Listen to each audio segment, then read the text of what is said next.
Imagine a world where safety is not just a checklist, but a way of life, woven into the fabric of our daily routines. Today, I want to take you on a journey through the importance of safety, especially when it comes to our little ones.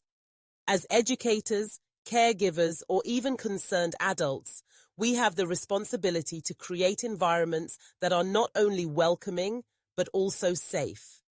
So, let's dive into some essential safety practices that can make a real difference. First, let's visualize the spaces where we work or where children play.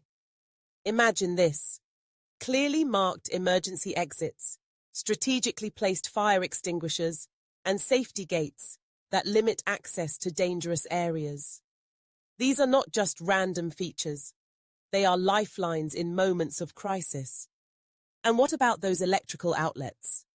Covering them is a small step that can prevent a world of problems, especially when there are curious fingers around. Let's not forget about the floors. Non-slip surfaces can be the difference between a fun play date and a trip to the emergency room. Now, how often do we conduct safety checks? Weekly? Monthly? After any incident or change in the environment? Keeping a detailed safety log is crucial. It's not just about ticking boxes.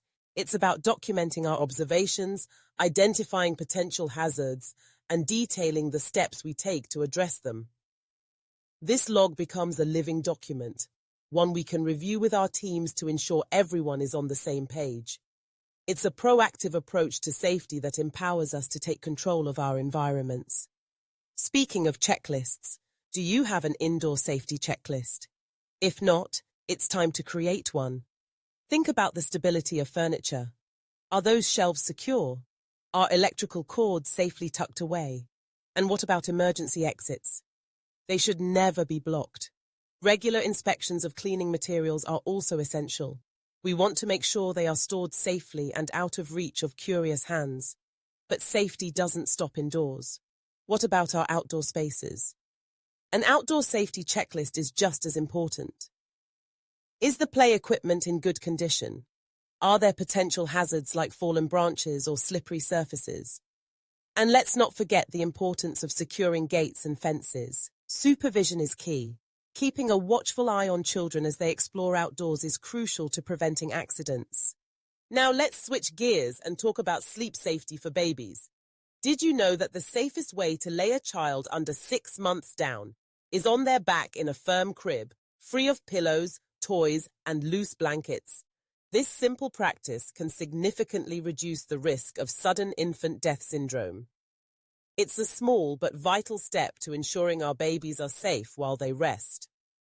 When it comes to food preparation, we must also be cautious. One item that should never be within children's reach is sharp utensils. Teaching children about kitchen safety is just as important as teaching them to wash their hands before and after meals. It's about instilling those good habits early on. But how do we teach children about safety? It's all about modeling behavior. I always wear a helmet and protective gear when engaging in physical activities with the children, like riding a bike. It's not just about telling them to be safe, it's about showing them what safety looks like in action. Recently, I took a group of children on a simulated road safety walk in the playground. We practiced crossing streets marked on the ground, moving only when the traffic light was green. It was a fun and engaging way to teach them about pedestrian safety, and they loved it. In the kitchen, we can also model safe practices. Imagine a scenario where someone is baking with children. They can explain the kitchen rules, closely monitor the kids, ensure everyone has clean hands, and use the proper tools to handle hot objects. It's about creating a safe and educational environment. Now, let's talk about accidents. Keeping accident forms in a secure location is essential. Sharing this information with colleagues in meetings and communicating with families through notes or direct conversations ensures that everyone is informed and prepared.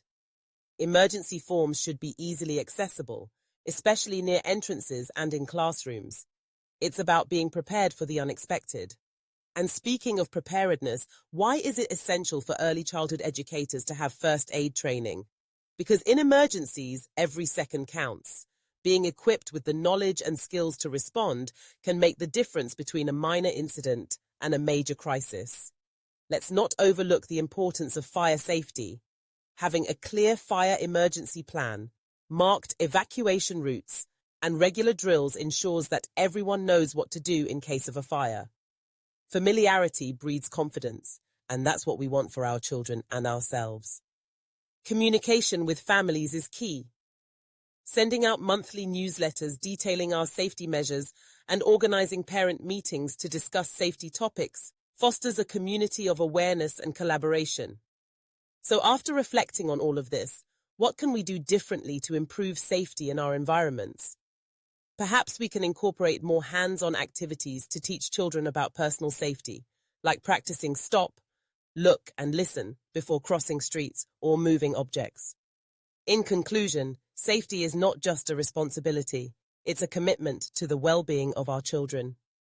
By being proactive, creating checklists, modeling safe behavior, and fostering open communication, we can create environments where children can thrive without the shadow of danger looming over them.